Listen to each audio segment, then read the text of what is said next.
They say the Alpha King has not slept in 4 months.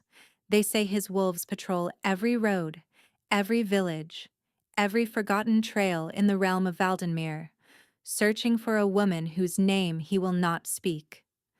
They say his eyes have turned from burnished gold to something darker, something feral, something that makes even his most hardened commanders lower their gaze and step backward when he enters a room. They say the land itself is dying because of it.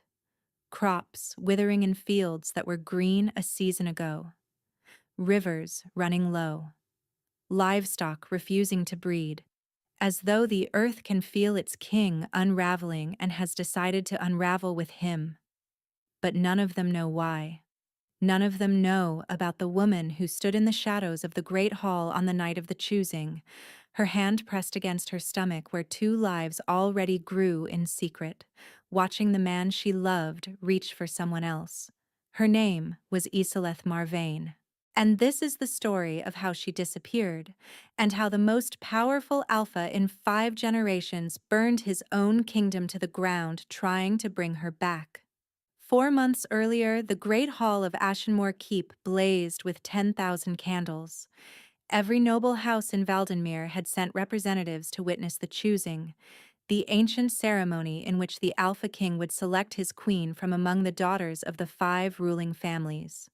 It was a tradition older than the keep itself, older than the bloodlines that now competed for the crown. Isoleth was not supposed to be there. She was not a daughter of the 5 houses. She was the orphan child of a border healer, raised by an aunt who cleaned linens in the keep's lower quarters. She had no title, no lands, and no political value whatsoever. What she had was a secret that could shatter the political landscape of the entire realm. 7 months ago, Draven Ashenmoor, Alpha King of Valdenmere, had found her bleeding in the northern forest after a rogue wolf attack. He had carried her to his private chambers. He had stayed at her bedside for 3 days while she healed. And on the 4th night, when she had tried to leave, he had caught her wrist and spoken words that no Alpha King had ever spoken to a commoner. "You are my fated mate, Isoleth.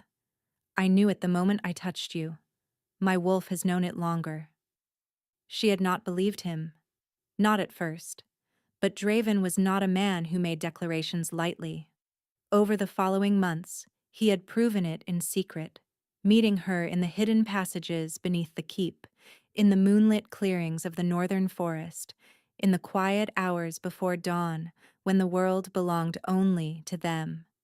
He had given her his claiming mark, a bite on the curve of her left shoulder, hidden beneath her clothes, invisible to everyone but searing with warmth whenever he was near. It was the most sacred bond a wolf could offer, a promise written in blood and instinct that could never be undone. "The council demands a political match," he had told her, his forehead pressed against hers in the darkness. "But I will find a way. After the choosing, I will announce you. I will make them accept it. You will be my queen, Isoleth. I swear it on my bloodline." She had believed him then. Now, standing in the eastern gallery above the great hall, her fingers white-knuckled on the stone railing, she watched 5 women in ceremonial white ascend the dais steps, each one a daughter of power, each one trained from infancy for this exact moment. And at their center, radiant as a winter moon, walked Sirene Delvain. The crowd murmured its approval. The Delvains were the oldest house in Valdenmere, their bloodline intertwined with the crown for centuries. Sirene was considered the obvious choice, a woman of stunning beauty with pale silver hair and eyes like frozen amethyst. Isoleth's mark burned, not with warmth, with pain. Something was wrong. Draven stood on the dais in ceremonial black, his broad shoulders rigid, his jaw locked. He looked like a statue carved from granite. His eyes, those golden eyes that had softened only for her, stared straight ahead with an emptiness that made her stomach lurch. The High Elder spoke the ancient words. The 5 candidates knelt. And then the question that had been asked of every Alpha King for 1,000 years echoed through the hall. "Whom do you choose?" Draven's mouth opened. His voice emerged flat, mechanical, stripped of every quality that made it his. Sirene Delvain. The hall erupted. Cheers, applause, the stamping of feet. Siren rose with a smile that could have cut glass and extended her hand to the king. He took it, and Isoleth felt something inside her chest crack so completely that she was certain it must have been audible. Her claiming mark blazed with agony, a searing white-hot brand that sent her stumbling backward against the gallery wall. She pressed her hand over her mouth to trap the sob that fought to escape. But it was his eyes that destroyed her. In the brief moment before Sirene's fingers closed around his, Draven's gaze flickered upward. Found her. And in those golden depths, she saw something that haunted her for every day that followed. Terror. Absolute drowning terror. As though he were screaming behind glass that no one could hear. Then Sirene touched him, and the emptiness returned. His eyes went flat. His hand closed around the Delvain woman's fingers, and he turned away. Isoleth ran. She did not pack. She did not leave a note. She did not stop to think about what she was doing or where she was going. She simply ran. Through the servants' corridors she had memorized during 7 months of secret meetings. Down the narrow staircase behind the kitchens. Through the postern gate that the night guards always left unlatched because it led only to the compost yards and nobody ever used it. The cold hit her like a wall. It was deep autumn in Valdenmere, and the northern wind carried the first promise of frost. She wore only the thin dress she had chosen to watch the ceremony, a dress she had foolishly picked because Draven once said he loved the way green looked against her dark hair. She ran until her lungs burned, until the lights of Ashenmoor Keep were nothing but a faint amber glow behind the tree line, until her legs gave out beneath her on the bank of the Silverthorn River, and she collapsed into the frost-hardened grass with a sound that was part scream, part prayer, part something so raw it had no name. Her mark was still burning, not fading, not cooling, and burning, as though someone had pressed a coal against her shoulder and held it there. She pressed both hands to her stomach, where nearly 3 months of impossible hope grew in silence. "I will not go back," she whispered to the 2 lives that did not yet know the world was cruel. "I will not let them take you. I will not let them know you exist." Because she understood now, with the brutal clarity that only devastation can provide, what would happen if anyone discovered that the Alpha King's true mate, his secret, common-born mate, carried his heirs. The political implications alone would ignite a civil war. The 5 houses would tear Valdenmere apart fighting over whether the children were legitimate. And the Delvains, who had just secured the crown through Sirene, would make certain that neither Isoleth nor her children survived to complicate their claim. She had to disappear. Completely. Permanently. By dawn, she had reached the eastern trade road. By nightfall of the 2nd day, she had bartered her silver hairpin, the one Draven had given her, for a seat on a merchant's wagon heading south. By the end of the week, she had crossed into the Grey March, the vast stretch of unclaimed territory between Valdenmere and the southern Wolf Kingdoms, where no Alpha's authority held sway. She found work in a village called Thornhaven, a place so small it appeared on no official maps. The local healer had died the previous winter, and when Isoleth demonstrated the medicinal knowledge her mother had taught her before the border raid that claimed her parents' lives, the villagers welcomed her without question. She called herself Wren. She told no one where she came from. She cut her long dark hair to her shoulders and wore high-collared dresses that covered the mark on her shoulder. And she tried, with every fiber of her being, to forget the golden-eyed king who had promised her the world and then chosen someone else. She failed. Every single night she failed, because the mark would not stop burning. 3 months after she fled Ashenmoor Keep, Isoleth's belly had grown round enough that she could no longer hide it beneath loose clothing. The women of Thornhaven noticed, of course. They asked careful questions with kind eyes. She told them her mate had died in a border skirmish, and they believed her, because grief was common in the Grey March, and nobody pressed a widow for details. She had built something resembling a life. Her cottage sat at the edge of the village, backed against the wending forest, close enough to the tree line that she could slip into the woods if she ever needed to run again. She grew herbs in window boxes. She treated fevers, set bones, brewed tinctures for the farmers' aching joints. The villagers called her Healer Wren and brought her bread and preserves in payment. It was almost enough. But at night, when the cottage was quiet and the fire burned low, the mark on her shoulder would flare with such intensity that she would gasp awake, drenched in sweat, certain she could feel him. Not just a general awareness, something specific, something directional, as though there were an invisible thread stitched between her shoulder and his chest, and someone was pulling it taut. And there was something else. Something she could not explain and dared not examine too closely. Her skin was changing. It started around the mark itself. Faint lines, almost invisible, that traced outward from the claiming bite like the branches of a winter tree. At first she thought it was scarring, some delayed reaction to the bond being strained by distance. But the lines were too precise, too deliberate. They formed patterns that reminded her of the illuminated manuscripts she had seen in the keep's library, ancient texts written in a language that predated the wolf kingdoms.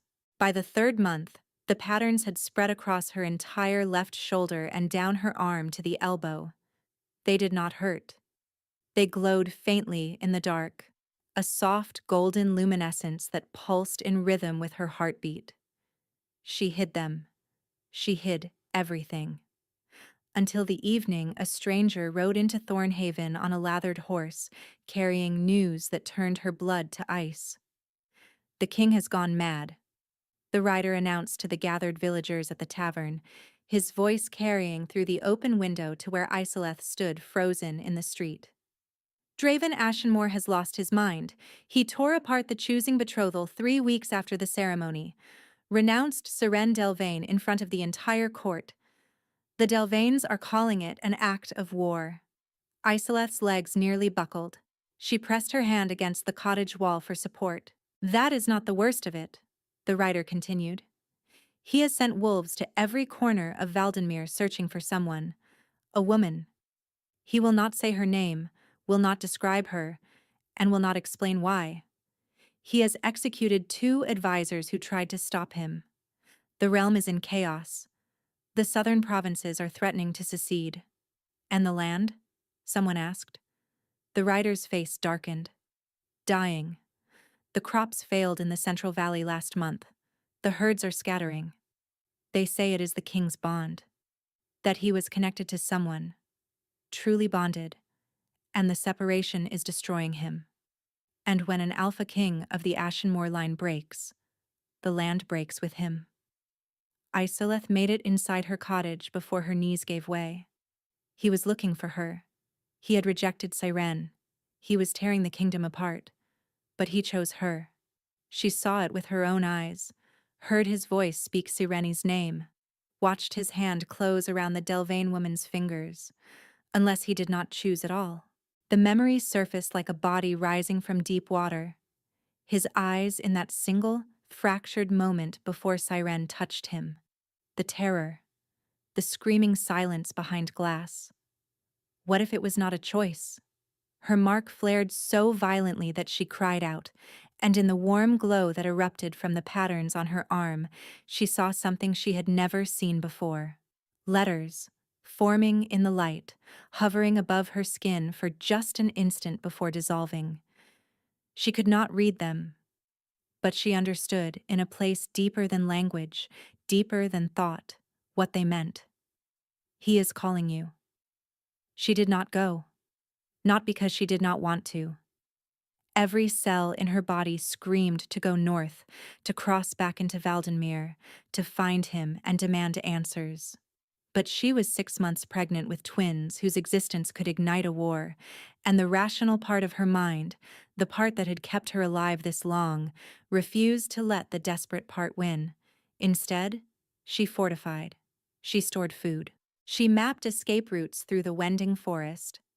She continued treating villagers and asked no more questions about the Alpha King, but the news kept coming. A merchant passing through reported that Draven had burned the Delvane estate to the ground after Lord Aldrich Delvane refused to tell him where the woman had gone. Seren had fled to her cousin's holding in the western mountains. 3 of the 5 ruling houses had withdrawn from court entirely. A week later, a traveling blacksmith mentioned that the king's wolves had been spotted in the Grey March. Not just scouts, entire patrols, moving systematically through every settlement, carrying something, a piece of fabric, a scent marker that they pressed to every doorway. Isoleth's blood ran cold. She reinforced the herbal sachets she kept around her cottage, the ones that masked wolf scent. She brewed stronger ones, pressing dried moonwort and bitter elm into every seam of her clothing. It would not be enough. She knew it would not be enough. A fated bond could not be hidden by herbs forever. But she had to try. For the twins. The weeks crawled past. 6 months became 7. Then, on a rain-soaked evening in her 7th month of pregnancy, she opened her cottage door to find a wolf standing in her garden. Not a wild wolf. A shifted wolf. Enormous, gray-furred, with intelligent, tawny eyes that studied her with unmistakable recognition. She reached for the knife she kept beside the door. The wolf shifted. Where the animal had stood, a man now knelt in the rain, mud-streaked and exhausted, wearing the tattered remains of what had once been a commander's surcoat bearing the Ashenmoor crest. "Healer Wren," he said. His voice shook. Or should I say, Isoleth Marvain. Her grip tightened on the knife. "I do not know that name." "You do." He raised his hands, palms open. "My name is Brennick. I am the king's commander. I have been searching for you for 93 days. His eyes dropped to her swollen belly. Something cracked in his expression. "Goddess above, he does not know, does he?" "There is nothing to know. You have the wrong woman. The mark on your left shoulder says otherwise." He met her gaze steadily. "I am not here to take you anywhere against your will, but I need you to hear what I have to say before you decide to run again. Because if you run, I fear there will be no realm left to run through." She let him in, not because she trusted him, but because the rain was turning to sleet and he was shivering so badly his teeth chattered, and the healer in her could not leave any creature suffering on her doorstep. She gave him dry clothes. She set water to boil. She sat across the kitchen table from him, with the knife still within arm's reach, and said, "Talk." Brennick wrapped both hands around the mug she placed before him and spoke for nearly an hour without stopping. "He did not choose Siren," he began. "What you saw that night was not Draven. It was his body, controlled by a covenant of silence." Isoleth's breath caught. She had heard the term before, in the old stories her mother used to tell. A covenant of silence was blood magic, forbidden magic, the kind that had been outlawed in the wolf kingdoms for 3 centuries. It required the blood of the target, a binding agent, and a caster willing to sacrifice a piece of their own life force to fuel the spell. It imprisoned the victim's consciousness inside their own body, while an external will controlled their speech and movements. "Lord Aldrich Delvane," she said. "Lord Aldrich Delvane," Brennick confirmed. He had been planning it for years. He obtained Draven's blood through the royal physician, who owed Aldrich a blood debt. The binding agent was woven into the ceremonial robes Draven wore that night. By the time the choosing began, the king was a prisoner inside his own skin. Isoleth's hand rose to her mouth. The memory of his eyes, that flash of screaming terror, slammed into her with the force of a physical blow. He had been trying to tell her. In the only moment the compulsion slipped, for that single heartbeat before Sereni's touch reinforced the spell, he had looked up and tried to scream her name through glass. "The covenant broke 3 weeks later," Brennick continued. "They always break eventually. The cost to the caster is too great to sustain. When Draven woke, truly woke, Inside his own mind again, the first word out of his mouth was your name. Brennick's voice dropped. What followed was the worst night any of us have ever witnessed. He went to your chamber. Found it empty. Your scent. Days old. He tracked it to the postern gate, then lost it at the river. He paused. He shifted and did not shift back for 6 days. His wolf nearly consumed him entirely. When he finally returned to human form, he was a different man. Colder. Harder. And absolutely, irrevocably determined to find you. He burned the Delvain estate, Isoleth said. Aye, after Aldrich laughed in his face and told him you had probably thrown yourself in the river. Yes. He burned it to the foundation stones. Brennick met her eyes. But it is not just rage driving him, Isoleth. It is the bond. An alpha king of the Ashenmoor bloodline is tied to the land itself. When the bond with his true mate is severed, his power becomes unstable, destructive. The failing crops, the dying herds, the rivers running low, that is not a curse. That is Draven. His grief is bleeding into the earth. The patterns on her arm flared with sudden light. Brennick's eyes went wide. What in the name of the goddess is that? She pulled her sleeve down. Nothing. That was not nothing. Those markings, I have seen something like them before. In the Ashenmoor archives. They are bond script. The old language. The one that existed before wolves learned to speak. It manifests when a fated bond is strong enough to transcend distance. He stared at her. No living wolf has produced bond script in over 400 years. Before Isoleth could respond, a sound split the night. Not a howl. Worse. A roar that shook the walls of the cottage and sent the tea mug sliding off the table to shatter on the floor. A sound that was part wolf and part something older. Something elemental. As though the earth itself had opened its throat and screamed. Brennick went white. That is not possible. He could not have tracked me this fast. The front door exploded inward. He filled the doorway like a storm-given flesh. Draven Ashenmoor stood in the wreckage of her cottage door, rain streaming down his face, his eyes blazing with a gold so intense they cast light across the floor. He was thinner than she remembered, harder.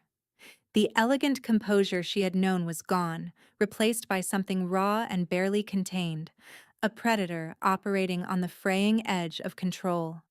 His gaze locked onto her and did not move. For 3 heartbeats, nobody breathed. Then his eyes dropped to her belly, to the unmistakable, undeniable curve of 7 months of pregnancy carrying his children. The sound that escaped him was not a word. It was a fractured, guttural thing, a sound that bypassed language entirely and communicated something so purely agonized that Isoleth felt it in her own chest like a second heartbeat. Isoleth. Her name in his mouth was a wound. You are alive. You need to leave. Her voice came out steadier than her hands. You should not be here. I have torn apart a kingdom to be here. He took a step forward. The floorboards groaned under his weight. You are carrying my children and you ask me to leave? You chose Siren Delvain in front of 5,000 wolves. You took her hand. You spoke her name. A blood covenant spoke her name. His voice cracked on the words. My body chose her. My mind was screaming yours. Brennick stepped forward carefully. My king, she did not know. About the covenant. About any of it. Draven's gaze never left Isoleth's face. I know she did not know, because I failed to protect her from it. I failed to protect her from all of it. He took another step. 4 months. You were alone for 4 months. Pregnant, hiding, believing I betrayed you. And I could not even tell you the truth because a dead man's magic held my tongue. Aldrich Delvain is dead? His estate is ash. He drew a blade when my wolves came for him. I gave him a cleaner death than he deserved. Something terrible moved behind his eyes. His daughter escaped. She is raising support in the Western Mountains. 3 houses have declared against the crown. Valdenmere is fracturing, and I do not care, Isoleth. I do not care about any of it. I came for you. The patterns on her arm erupted with light so bright that all 3 of them flinched. The burnished glow spread across the room, casting shifting shadows on the walls, and in its illumination, the ancient script pulsed with a rhythm that matched perfectly the beating of Draven's heart. He stared at her arm, at the bond script crawling across her skin, and for the first time since he had shattered her door, the feral edge in his expression softened into something that looked like reverence. Bond script, he whispered. The old language. It only manifests when the bond is unbreakable. He raised his own hand, pushed back his sleeve, and there, tracing the same patterns, the same ancient letters, was a mirror of her markings. I have them too. They appeared the night I woke from the covenant. They have been burning ever since. Isoleth felt tears spill down her cheeks before she registered that she was crying. I thought you chose her, she said. I thought everything was a lie. Nothing was a lie. Not a single moment. Not a single word. He crossed the remaining distance between them and dropped to his knees before her. The Alpha King of Valdenmere, on his knees on the floor of a healer's cottage in a village that appeared on no maps, pressing his forehead to her swollen belly where his children grew. I will spend every day of my life making this right, but first, I need you to come home. Valdenmere is not safe. Nowhere is safe while we are apart. The land is dying, Isoleth. I am dying. And if the bond script is correct, he looked up, his golden eyes wet. You are the only one who can stop it. She did not agree immediately. She was not a woman who made decisions from her knees, and she would not start now, no matter how many tears the Alpha King shed on her kitchen floor. Sirene Delvain is raising an army, she said. 3 houses support her. I am a commoner carrying illegitimate heirs. Walking into Ashenmore Keep is not a homecoming. It is a death sentence. My children are not illegitimate. The claiming mark precedes the choosing. By the old laws, the laws that existed before the 5 houses rewrote them to serve their own interests. A fated bond supersedes any political arrangement. The old laws have not been invoked in 2 centuries. Then I will invoke them. I am still the king. A king without a functioning kingdom. Something flickered in his expression. Not anger. Admiration. You always did refuse to let me be romantic without pointing out the logistical flaws.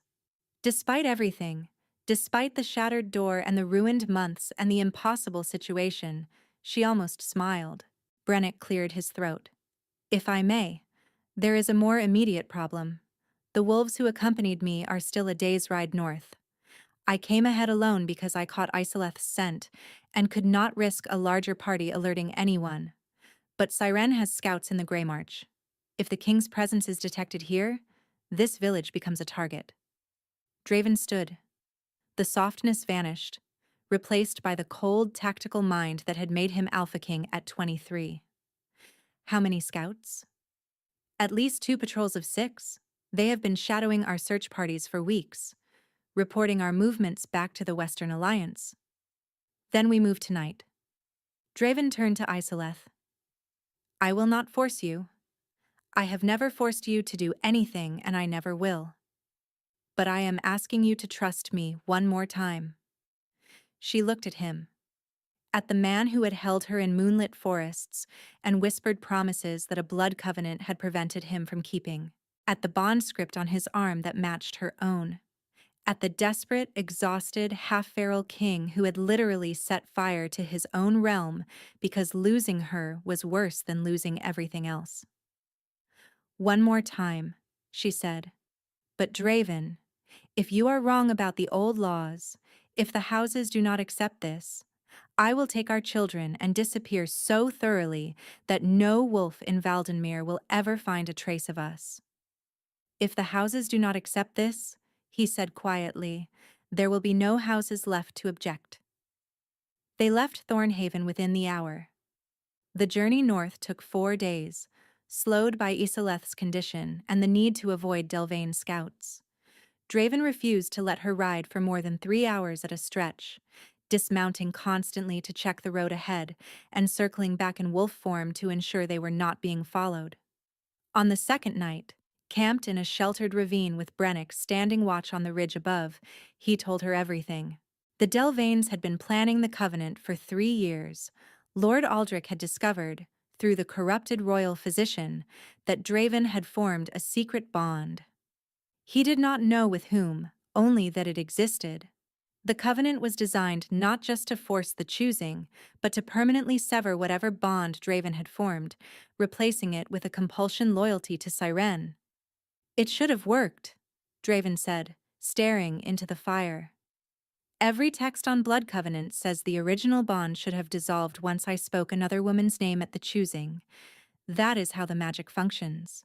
It overwrites. But it did not. It did not. He looked at her. Because fated bonds cannot be overwritten. The Covenant forced my body. It controlled my voice. But it could not touch the bond itself. The old magic, the true bond between us, simply refused to die. Isileth pressed her hand to the marks on her arm. They were warm, steady, present. The bond script, she said. Brennick said no living wolf has produced it in 4 centuries.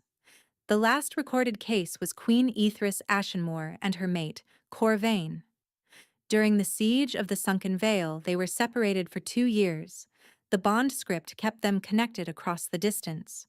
When they reunited, the script merged into a single pattern on both their skins, and their combined power broke the siege in a single night. You think our bond script can do something similar? I think our bond script is why the land is reacting to our separation. The Ashenmore bloodline is tied to Valdenmere. The bond between the king and his true mate is what keeps that connection stable. When you left, the connection shattered. The land felt it. So I am not just your mate. I am the anchor. You have always been the anchor, Isileth. I was simply too arrogant to tell the world before it was too late. On the 3rd morning, they were ambushed. Delvain wolves, 12 of them, burst from the tree line in coordinated formation. Brennick's warning howl came half a second before the first attacker reached them. Draven shifted mid-stride. His wolf was enormous, black-furred, and radiating a dominance so crushing that 4 of the attacking wolves stumbled and dropped to their bellies involuntarily. He tore through the remaining 8 with a savagery that Isileth had never witnessed, had never imagined he was capable of. But there were too many, and they had planned well.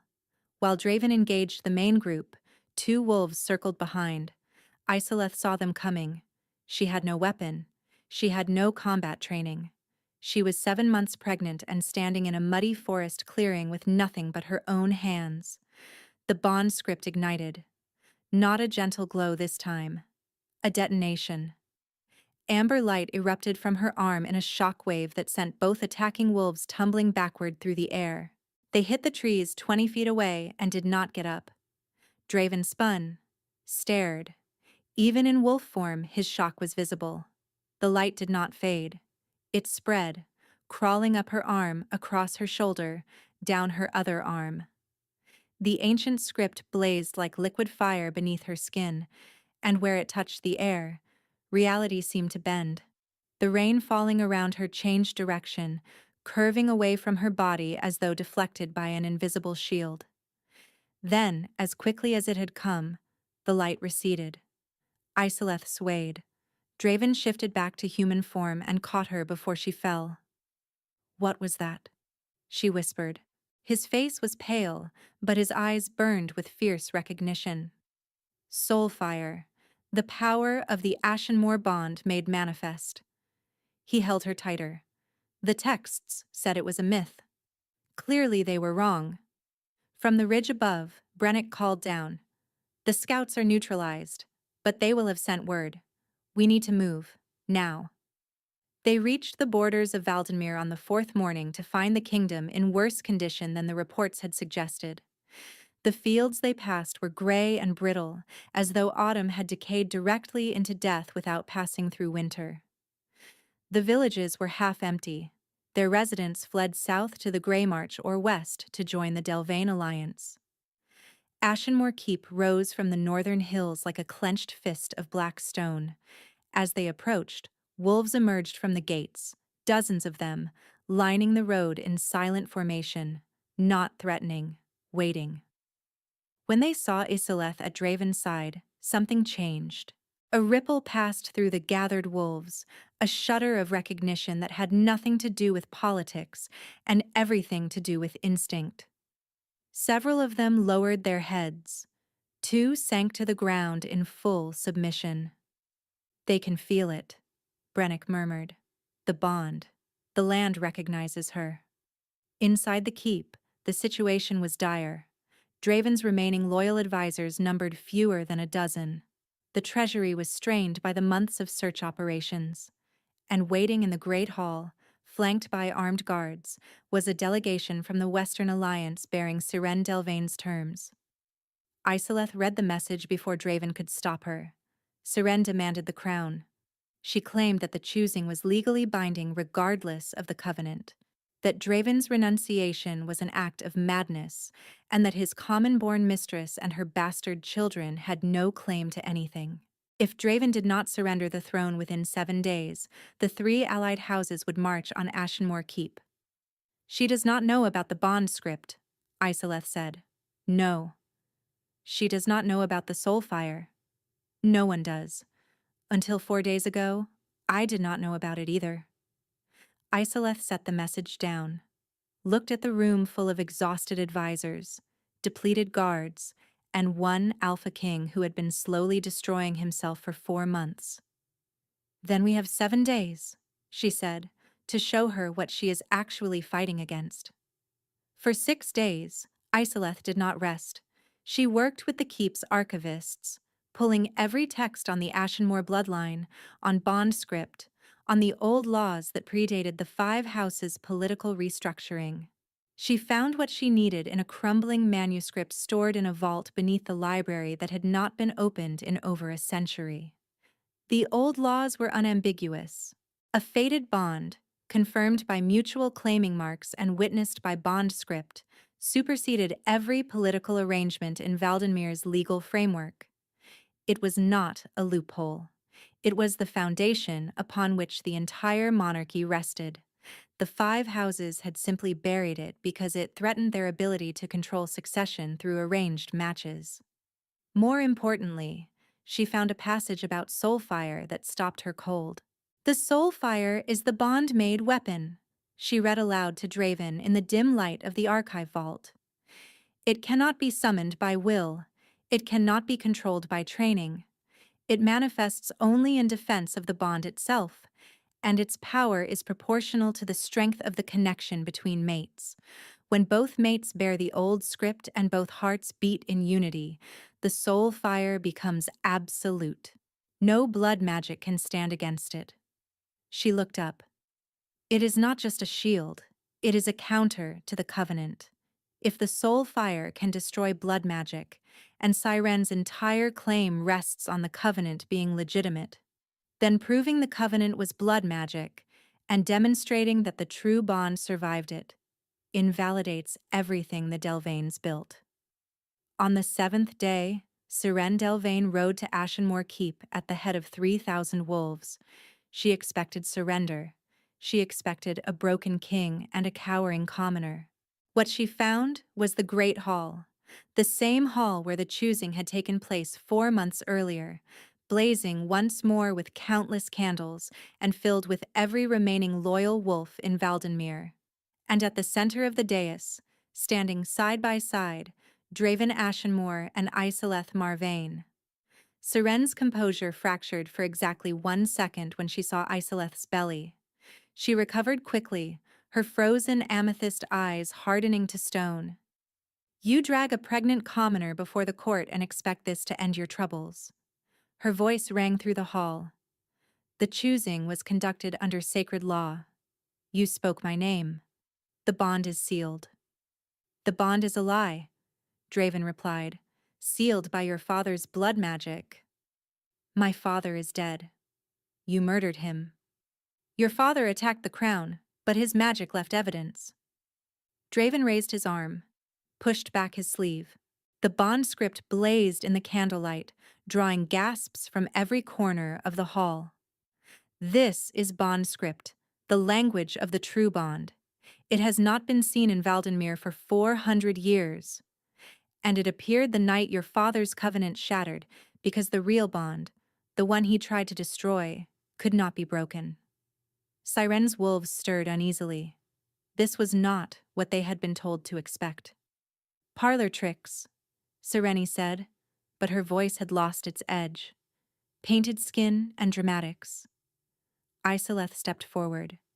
Then test it, she said. The hall went silent. You claim the choosing was legitimate, that the covenant was merely a political agreement, not blood magic. If that is true, then the soul fire of a fated bond should not exist. It should be impossible. She raised her own arm, where the bond script pulsed in perfect synchronization with Draven's. But if it does exist, if it manifests here, in front of every wolf in this hall, then your claim is built on blood magic, and by the old laws which I have pulled from your own ancestors' archives, it is void. Sireni's face drained of color. The old laws are obsolete. The old laws are the foundation of the monarchy you are trying to claim. You cannot invoke the choosing and reject the legal framework that created it. Draven took Isoleth's hand. The moment their fingers intertwined, the bond script on both their arms erupted. Amber light flooded the great hall, so bright that wolves shielded their eyes, so warm that the bitter chill that had hung over Ashenmoor for months evaporated in an instant. The ancient script lifted from their skin and spiraled upward, merging above their heads into a single, blazing glyph that even the oldest elder in the hall recognized. The seal of a true bond, unbroken, unbreakable. And in its light, every wolf in the hall felt it. The bond. The connection between king and mate that ran through the earth itself, the heartbeat of Valdenmere made visible. The gray sickness that had been choking the land shuddered, cracked, and began to recede like frost before a sunrise. Siren screamed at her wolves to attack. They did not move. Not one. The soul fire was not just light. It was dominance, authority, and truth, compressed into a single radiant point, and no wolf in its presence could raise a hand against the bond it represented. One by one, Siren's 3,000 wolves knelt. Sirena stood alone in the center of the great hall, surrounded by her own army prostrate on the floor, staring at the pregnant commoner whose hand glowed with the light of an ancient power that her father's blood magic had tried and failed to extinguish. It is over, Sirena, Draven said. Not with cruelty, with exhaustion. Your father's covenant failed, the bond survived. Valdenmere recognizes its true queen. Sirena ran. Nobody stopped her. The twins were born 31 days later on the last morning of winter in the royal chambers of Ashenmoor Keep. A boy and a girl. The boy had his father's golden eyes and his mother's dark hair. The girl had Isoleth's quiet intensity and a grip strong enough to make the royal midwife laugh in surprise. They named the boy Thalric and the girl Aithara, after the ancient queen whose bond script had last been seen 4 centuries ago.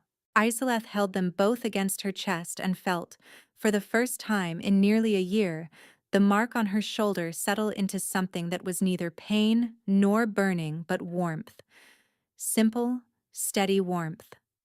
The kind that meant home. The realm began to heal the day she returned to Ashenmoor, but the morning the twins were born, the recovery accelerated beyond anything the Elder Council had seen. Green shoots pushed through the gray fields overnight. The rivers ran full.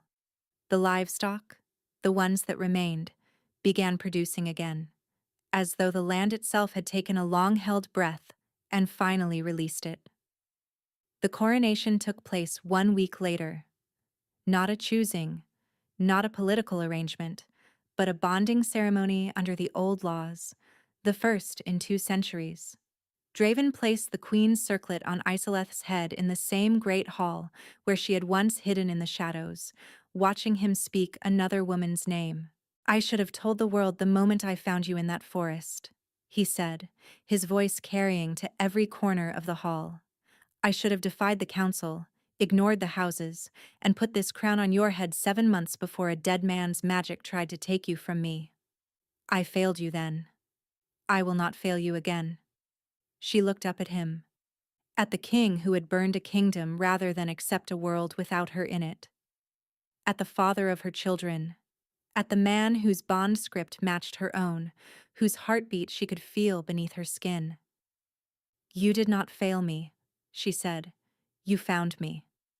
The hall erupted, not with the polite applause of political theater, but with the raw, full-throated howl of wolves recognizing their queen. Thousands of voices merged into a sound that shook the walls of Ashenmore Keep and carried across the kingdom, across the Grey March, across every corner of the realm that had felt the king's grief and now felt his joy.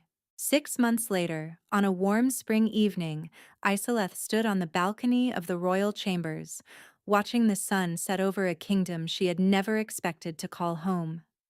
Below her, the gardens of Ashenmore Keep bloomed with flowers that the head gardener swore had never grown in Valdenmere before. Gold and amber, the colors of soul fire, spreading in wild patterns through the carefully maintained beds as though the land itself was celebrating. Inside, Draven sat on the floor with Thalric in one arm and Ithera in the other, attempting to read a treaty document while both infants tried to eat the parchment. He was losing badly and did not seem to mind. Seren Delvain had been exiled to the far southern wastes with a handful of loyal followers. Reports said she had settled in a remote village and taken work as a seamstress. Whether she plotted revenge or simply tried to rebuild a life without the power she had been raised to expect, no one knew. Isoleth found that she did not particularly care. The bond script had faded after the coronation, settling back beneath their skin like ink absorbed into parchment. It was still there, still warm, still present, but no longer blazing. The archivist said it meant the bond was at rest. Complete. No longer fighting to survive. Isoleth pressed her hand to the mark on her shoulder. It had not burned since the night of the soul fire. "You are thinking again," Draven called from inside. "I can feel it through the bond." "I am thinking about Thornhaven," she said, "about the life I built there, the cottage, the herb garden, the villagers who called me Healer Wren and never asked where I came from." He appeared in the doorway, a twin tucked under each arm like sacks of grain, his expression carefully neutral. "Do you miss it?" She turned to face him. The golden light of sunset caught the faint trace of bond script still visible on her wrist, and for a moment, it glowed. "I miss the version of me that believed she had to survive alone," she said. "But I do not want to be her again." He crossed the balcony and stood beside her, close enough that their shoulders touched, close enough that the twins between them reached for each other and tangled their small fingers together. "I burn the realm for you," he murmured. "I know. I would do it again." She leaned her head against his shoulder. Below them, the kingdom of Valdenmere stretched green and whole to the horizon, healed by a bond that blood magic could not break and distance could not diminish. "You will not have to," she said. And in the warmth of the fading sun, with her children's laughter rising like music around her, Isoleth Marvain, the orphaned healer from the border, the woman who vanished the night the Alpha King chose another, closed her eyes and let herself believe it. Thank you so much for listening to our story. If you enjoyed it, please leave a like, subscribe, and share with someone who loves a good love story. Drop a comment telling me, would you have forgiven Draven, or would you have stayed in Thornhaven? I would love to hear what you think. Until next time.